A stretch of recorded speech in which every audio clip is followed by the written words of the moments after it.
निरसेल संकट तराल दुर्घट भवसिंधू जन्मोनिया कोळी वाचे स्मरे राम धरी ह्याची नेम अहर्निसी तयाच्या चिंतने निरसेल संकट तराल दुर्घट भवसिंधू जन्मोनिया कोळी वाचे स्मरे राम धरी ह्याची नेम अहर्निसी तुका मने कोटी कुळते पुनीत भावे गाता गीत विठोबाचे तयाच्या चिंतने निरसेल संकट तराल दुर्घट भवसिंधू महायोग पीठे तटे भीमरथ्यं वरं पुंडलीकाय धातु मुनीन्द्रे समागत तिष्ठन् तमानन्दकन्दं परब्रह्मलिङ्गं भजे पाण्डुरङ्गं पांडुरंगा करू प्रथम नमन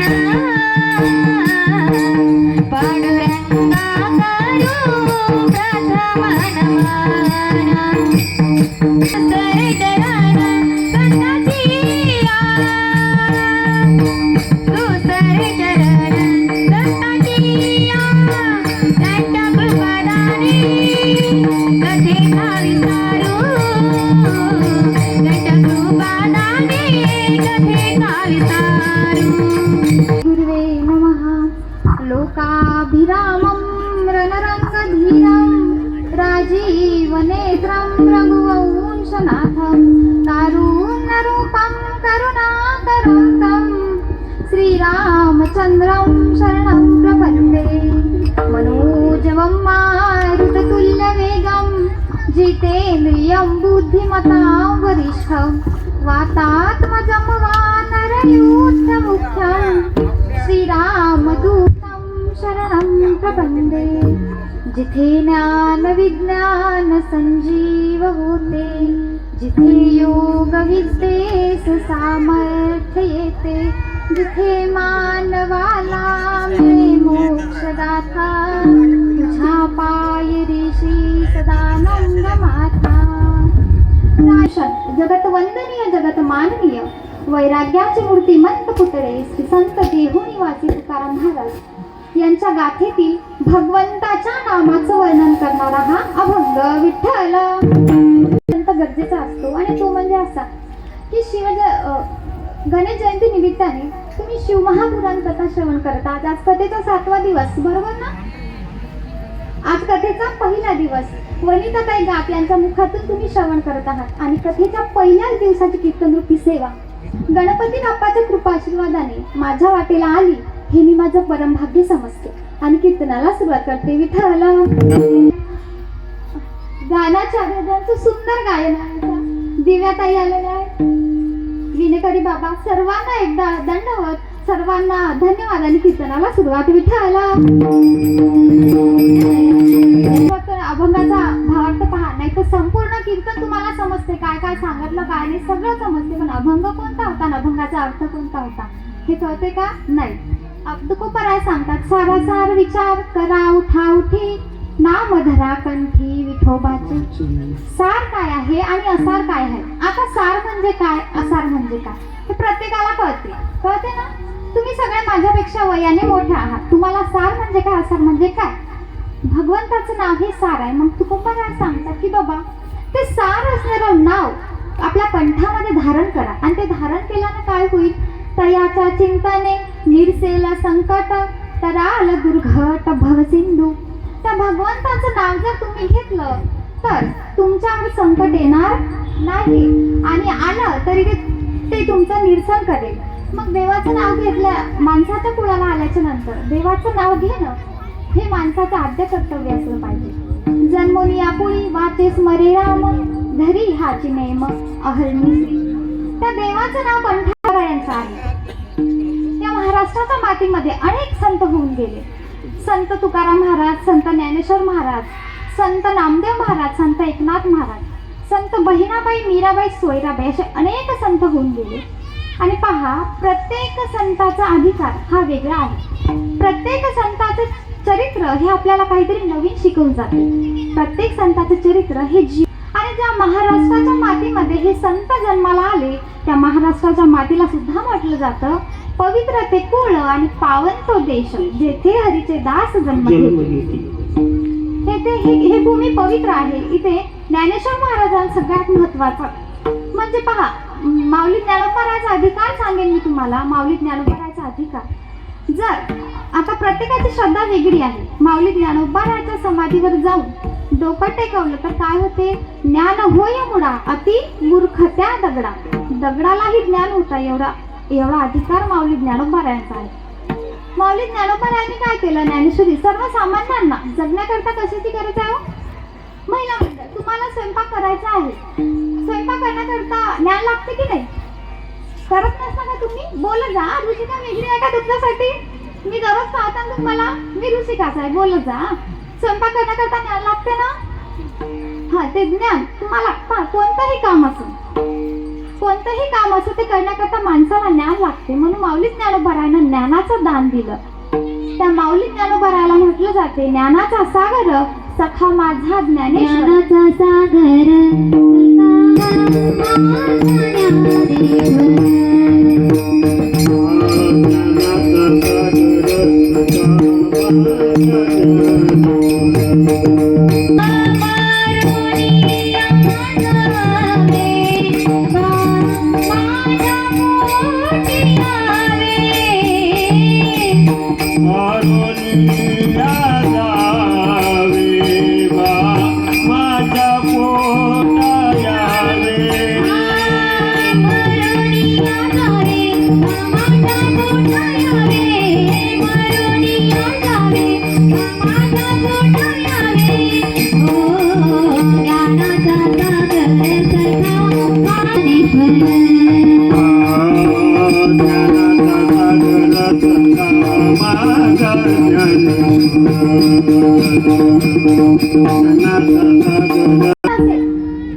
एखादी गोष्ट असेल किंवा एखादी गोष्ट नसेल, नसलेल्या गोष्टीचा त्याग केला नवल आहे का?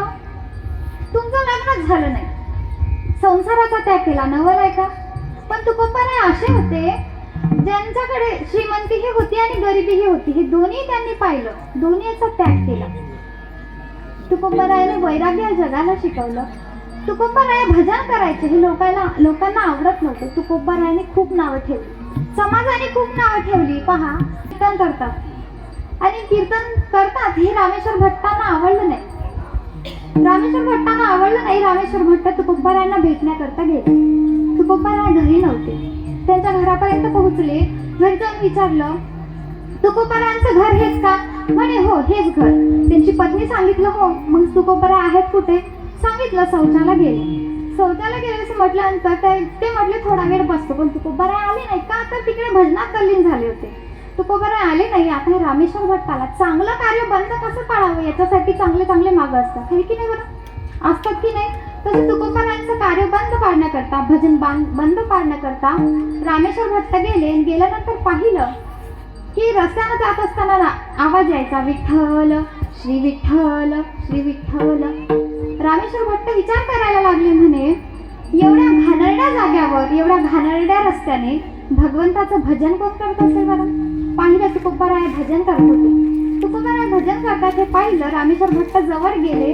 तुकोबाराय एवढ्या घाणेरड्या ठिकाणावर भगवंताचं भजन करता आणि लोकांना सांगत फिरता की वेदाचा तो अर्थ अम्माची जाणावा नाही आणि व्हावा भारांचा. म्हणजे आम्ही का भार वाहण्यासाठी आहो का? लोकांची दिशा भूल करू नका, लोकांना वेगळं काही शिकवू नका. तुम्ही एवढ्या घाणेरड्या ठिकाणी नाव घेता, तुम्हाला काही वाटत नाही का? तुकोबाराय म्हटले, मी मनात विचार करून देवाचं नाव घेत नाही. माझी वाणी माझ्या ताब्यात राहिलेली नाही आहे, माझे शब्द माझ्या ताब्यात राहिलेले नाही, माझं तोंड माझ्या ताब्यात राहिले. आपलं तोंड लोकांकरता वाईट बोलण्याकरता आपल्या ताब्यात आहे का? कोणाबद्दल कशी चर्चा करू याच्यासाठी आपल्या ताब्यात आहे का? नाही आहे. तुकोबारायांचं तोंड हे भजन करण्याकरता त्यांच्या ताब्यात नव्हतं. तुमचं तोंड, आमचं तोंड वाईट बोलण्याकरता, बरोबर ना? तुकोबाराय भजन करायचे, एवढं सुंदर भजन करायचे की माणसाने तल्लीन व्हावं नवल नाही, पशु पक्षी सुद्धा तल्लीन व्हायचे. एवढं सुंदर भजन.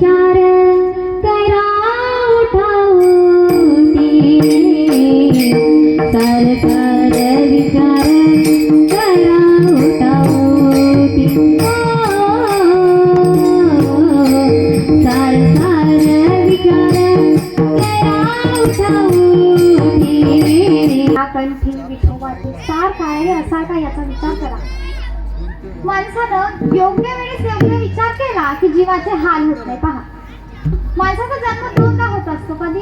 तुम्ही म्हणसान कसं? एक वेळा आईच्या उदरातून आणि दुसरा ज्या वेळेला आपण गुरु करू, गळ्यामध्ये पवित्र तुळशीची माळ घालू, तेव्हा आपला दुसरा जन्म होतो. मला सांगा, जेव्हा मुलगा आईच्या उदरातून जन्म घेतो, तो लहान असतो, तेव्हा त्याला खायला प्यायला चालायला बोलायला कोण शिकवते हो? त्याची आई शिकवते. आणि जेव्हा आपण गुरु करू, गळ्यामध्ये पवित्र तुळशीची माळ घालू, कोणाच्या आहे का सर्वांच्या गळ्यात तुळशीची माळ? आपण 15 वर्षापासून सप्ते करत आलो. सप्त्यात येऊन दररोज कथा कीर्तन ऐकत आलो. प्रत्येक कथाकार हे सांगते की बाबा तुळशीची माळ घाला, गुरु करा. कथा ऐकण्यापुरतेच बरं वाटते, पण आपण घालत नाही. 15 वर्षापासून गुरु करायचा. आतापर्यंत काय केलं? आधी म्हणली, ताई गुरु केला होता ना. मी म्हटलं कधी? जेव्हा माझं लग्न व्हायचं होतं, 2 वर्ष बाकी होते माझ्या लग्नाला, तेव्हा मी गुरु केला. 2 वर्षांनी माझं लग्न झालं, तेव्हा मी 20 वर्षाचे झाले. मी म्हटलं मग तो जो गुरु केला होता ना, तो मेला. मग म्हटलं मग 25 वर्षाचे झाले, परत एक गुरु केला. जेव्हा गुरु केला तो परत मेला 5 वर्षांनी. मग मी 30 वर्षाचे झाले. मी म्हटलं बरं. मग जेव्हा 35 ते झाले, तेव्हा परत एक गुरु केला. परत तो 4-5 वर्षांनी मेला. मग मी 40-50 वर्षाचे झाले ताई. मी म्हटलं मग 40-50 वर्षात झाले, तेव्हा परत तो मेला. परत तो गुरु मेला. मग मी म्हटलं मग मी 70चे झाले म्हणे, गुरु केला, तोही 2 वर्षांनी मेला. मग मी म्हटलं मग आता तुम्हाला करायचं. आता मला वाटलं माझा नंबर लावते का काय? विठायला विठायला सर्व करतो. एवढा गर्व असतो त्याला, पैशाचा, श्रीमंतीचा. आपल्या जवळ जे पोस्ट असते त्या पोस्टचा गर्व असतो. पण आपल्याला समजलं पाहिजे, संपूर्ण सृष्टी त्या भगवान परमात्म्याच्या सत्तेनं चालते. जेव्हा आपण एखाद्या गोष्टीसाठी भांडणं करतो ना, समजा आपण जमिनीसाठी भांडणं करतो, त्यावेळेस तो भगवान परमात्मा हसत असतो. वेड्या, ज्याच्यासाठी तू भांडतो ना रे, ज्या पैशासाठी, ज्या जमिनीसाठी, तू आठवा जमीन नाही बदलली, त्याचा मालक बदलला. माणसाला समजलं पाहिजे, योग्य वेळेस योग्य विचार केला की जीवाचे हाल होत नाही. विचार करत नाही का? प्रत्येक जण विचार करतं की नाही? पण विचाराची पद्धत वेगळी आहे प्रत्येकाची. माणूस विचार करतो लहानापासून तर मोठ्यापर्यंत. प्रत्येक जण विचार करतो. विचार करत नाही का तुम्ही? करता ना, खूप विचार करता. नको त्या गोष्टीचा सुद्धा विचार करता ना. विचार करता, पण विचार करण्याची पद्धत वेगळी आहे. कोणी मुलाचा करतो, कोणी मुलीचा करतं, कोणी घराचा, गाडीचा, प्रॉपर्टीचा, बंगल्याचा विचार करतो. तर ज्याचा स्वयंपाक लवकर होईल तिच्या घरी मी जेवायला जाईल. आता जी पहिले करून आणली होती ती हुशार होती, सुंदर होती, हुशार होती, सुशील होती. 7 वाजता स्वयंपाक केला सकाळी. ब्राह्मण बुवाला आवाज दिला जेवायला. आहो जेवायला या. ब्राह्मण बुवाला हातात धोतर पकडलं, 2-4 पायऱ्या चढल्या आणि चढत गेला. खालचे डोळे पुसत आली. अरे एकदा काही वर गेला तर खाली येणार नाही. खालचीनं पाय पकडले. भजन करण्यासाठी वेगळ्या ठिकाणी जावं लागेल. भजन करण्याकरता तुझ्यासारखं पंढरपूरला जावं लागेल. भजन करण्याकरता जंगलात जावं लागेल. कुठं जायचं काम नाही. ज्ञानोबा ठाईचं बाईचं नाही करा एक चित्त आवडी अनंत आडवावा. भजन करायचं असेल एका ठिकाणी बसून करू शकता, नाही तर याच्याही समोर जाऊन सांगतो मी, संसारात राहून भजनही करू शकता. हा, किंवा दुःख बांधवडी आहे हा संसार, सुखाचा विचार नाही कुठे. याच देहात आलो ना एकदा तर भजन केलं पाहिजे. लई भजन करू वाटतं पण वेळ मिळत नाही. ठाईचं बाईचं करा एक चित्त आवडी अनंत आडवावा. माणसानं भजन करायचं असेल तर माणसानं वेळ मिळत नाही, जंगलात जावं लागेल, काही आवश्यकता नाही त्याची. मग याच्या समोर जाऊन सांगतो, बऱ्याच महिला त्यातल्या शेतात जातात की नाही? बऱ्याच महिला शेतात जातात. शेतात 4-5 जण सोबत असल्यानंतर काय करतात? भजन करता ना? नाही करत. आपलं वेगळंच चालते. त्याच्यामुळे गळ्यात माळ, हातात टाळ, कपाळावरती कुंकू, स्त्रीच्या नाकात नथ, पुरुषाच्या ओठावर मिशी जर कोणामुळे असेल ना तर महाराष्ट्राचा राजा छत्रपती शिवाजी महाराजांमुळे. आणि त्याचा आपण कीर्तनात सुद्धा जय जयकार करतो. छत्रपती शिवाजी महाराज की, छत्रपती शिवाजी महाराज की राजा इथे जन्मला शिवनेरी किल्ल्यावर. एकच राजा इथे जन्मला शिवनेरी किल्ल्यावर. माझ्या देवाचं नाव गाजते गडकिल्ल्याच्या पगडावर. शिवरायाचं नाव गाजते गडकिल्ल्याच्या पगडावर. माझ्या देवाचं नाव गाजते गडकिल्ल्याच्या पगडावर.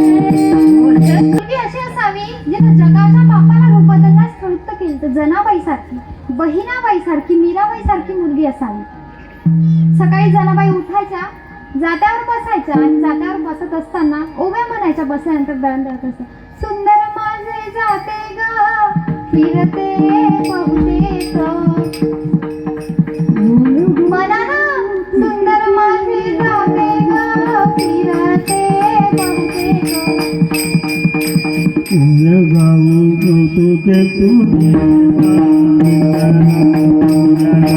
गाणी म्हणायची. आता जातं कळते का आपल्याला कळते, आपण पाहिलंय. पण दुसरीकडे गेलं ना चांगल्या सिटीत त्यांना जातही कळत नाही. शिक्षण देत असताना मोबाईलवर दाखवतात की आधीच्या जमान्यातलं जातही होतं. जात्यावर गाणं मला असं, पाणी टाकून केला नास माझ्या ग ठकीला नवरा बी मिळाला गांजा खात. बरं वाटलं ना? असं पाहिजे तुम्हाला. चांगलं चालत नाही हो. चांगलं तरी की जरा वस्तू झोपायचं नाही ना, जरासं अंतर सांगायला गेलं की काय खरं नाही, तुम्हाला बरोबरच पाहिजे. विठ्ठल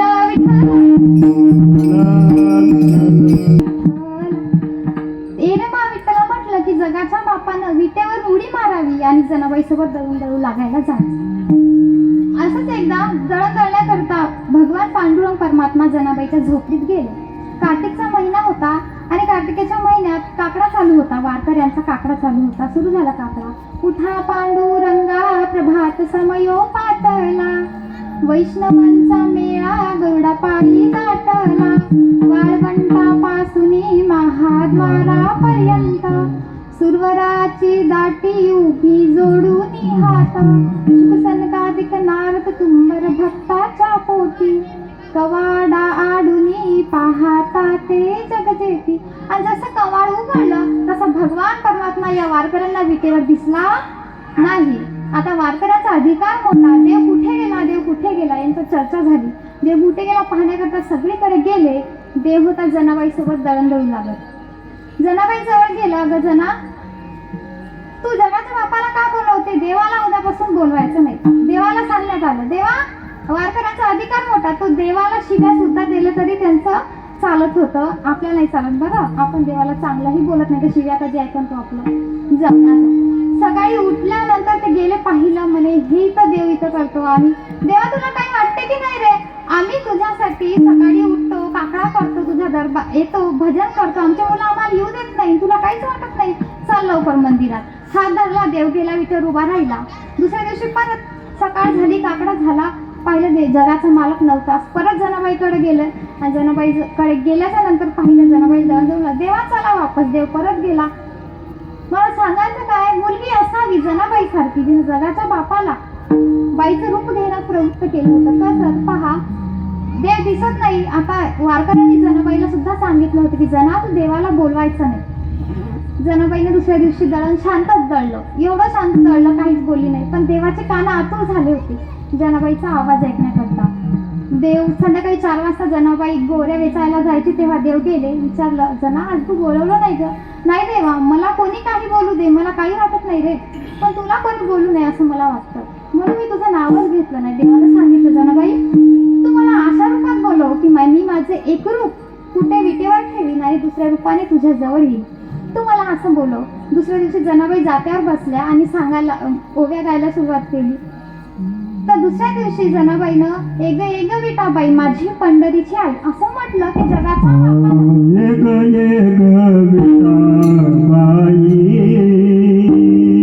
नवारी नेसली, कपाळावर कुंकू लावला, हातात बांगड्या घातला, पायात पैजाण घातले आणि जगाच्या बापानं खांद्यावरचा पदर डोक्यावर घेतला. आता तुम्ही का घेत नाही हे आजपर्यंत समजलं नाही. बरं, तुम्हाला काय वाटते काय नाही, कधीच खांद्यावरचा पदर डोक्यावर जगाच्या बापाने घेतला, आपण ते घेत नाही. मला सांगायचं काय, मुलगी अशी असावी जिने जगाच्या बापाला बाई बनण्यास प्रवृत्त केलं.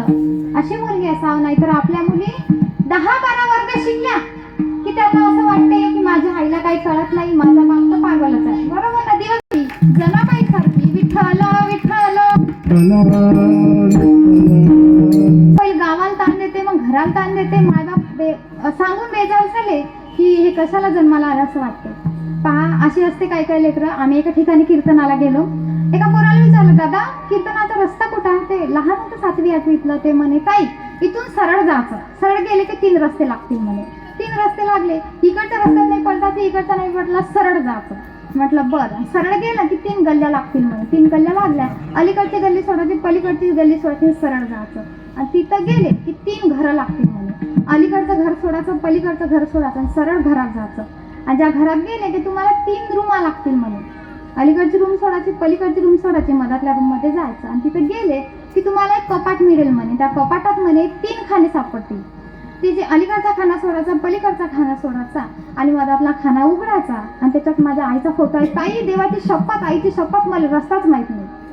असे मुलं असून अर्थ आहे का? असे लेकरं असले तर विचार करा, मुलाचा विचार करा, मुलीचा विचार करा, पण ते त्या लायकीचे असले पाहिजे की नाही? विचार करायचा आहे. काय ते सांगरचा घर केव सारा पेढा, पेढ्यावरचं कवच, पेढ्याला कवच असतं ना. जसा पेढा पूर्णपणे सार आहे तसं त्या भगवान परमात्मा पूर्णपणे सार आहे. म्हणून त्याचं नाव कंठामध्ये घ्यायचं आहे, विठ्ठल. हट भवसिंधू. त्या भगवंताचं भजन जर केलं तर तुमच्यावरती संकट येणार नाही ना. आलं तरी भगवान परमात्मा त्याचं निरसन करेल. संकट कोणावरती आलं नाही? प्रत्येकावर संकट येतं. संकट आलं होतं बहिणाबाईवर, संकट आलं होतं मीराबाईवर, संकट आलं होतं माता द्रौपदीवर.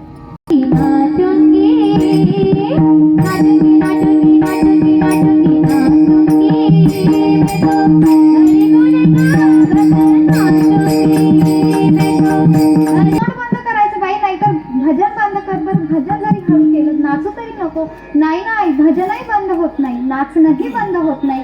मीरा, हे की विषाचा प्याला पी आणि तुझं तोंड कायमचं बंद कर. असं स्वतःच्या आईनं विष पाजलं तिला. पण पहा, मीराबाईनं कसं दूध प्यावं, पाणी प्यावं, असं गट विष पिलं. का? तिला माहिती होतं माझा भगवान परमात्मा आहे ना, तो मला काहीच होऊ देणार नाही. त्या विष पिल्यानंतर त्या विषाचा परिणाम झाला पण कोणावर? भगवान गोपाल कृष्णावर. मला सांगायचं काय, भक्ती कशी असावी? मीराबाई सारखी नामस्मरण कसं करावं? मीराबाई सारखं. तुम्ही म्हणसाल नाव घे, आली कशी सांगत आहे बाई, पण घेऊ आम्ही म्हातारपणी. पण म्हातारपण येईन कशावर? आधीचे लोक तेवढी जगत होती म्हणून म्हणायचे म्हातारपणी भजन करू. आपलं आयुष्य किती झालंय? 50-60, लयच मग 75, एवढं जगतो आपण, एवढ्याचं कुठं. आणि म्हातारपणी भजन जर करू म्हटलं तर आपल्या हाताने टाळी वाजवता येत नाही, डोळ्यात दिसत नाही, कानाने ऐकायला येत नाही. काय भजन होणार आहे का तेव्हा?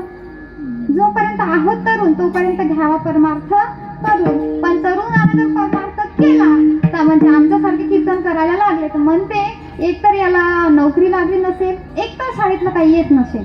शाळेतलं येत नव्हतं म्हणून वाटलं की कीर्तन केलं तर पैसे येते, कीर्तन केलं तर चांगलं होते. पण इथं उभं राहण्यासारखी ना जन्मोजन्मीचं पुण्य लागतं, तेव्हा इथं उभं राहणं होते. आमच्यासारखा हे विचार केला जातो.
बहीण समजा, मुलगी समजा, मला क्षमा करा कारण मी लहान आहे.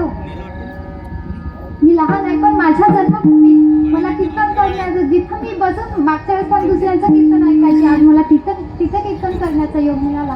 हेच मी माझं परमभाग्य समजते. आणि ज्यांनी मला सगळ्या गोष्टीनं मोठा आहेत तरीही माझ्या कीर्तनात ते आल्या त्यांचेही धन्यवाद व्यक्त करते. आणि ज्यांच्यामुळे मी खरं तर कीर्तन करते, इथे उभे आहे असे शुभम महाराज सुद्धा माझ्या कीर्तनाला आले, त्यांचे सुद्धा धन्यवाद व्यक्त करते. आमचे विशाल दादा असेल, कुठंही असो, ताई म्हणजे बहिणीच्या मागे भाऊ असतोच. खरं तर आज त्यांच्या दोघांच्या सपोर्टमुळे मी इथे उभी आहे. नाहीतर लोकांनी नाव खूप ठेवले पण उभा जर कोणी केला असेल तर त्यांनी सर्वात जास्त. ते माझे गुरु म्हटले तरी चालेल दोघं जण. त्यांचे सुद्धा धन्यवाद व्यक्त करते. ज्या ताईचा गोड आवाज आहे त्यांचंही धन्यवाद व्यक्त करते. खूप सुंदर गायन केलं. हा बाब त्या बाबांचे सुद्धा धन्यवाद व्यक्त करते, आमचे विनीकरी बाबा, यांचे सुद्धा धन्यवाद व्यक्त करते, सर्वांचे धन्यवाद व्यक्त करते आणि माझ्या कीर्तनाला पूर्णविराम. ज्ञानेश्वर माऊली.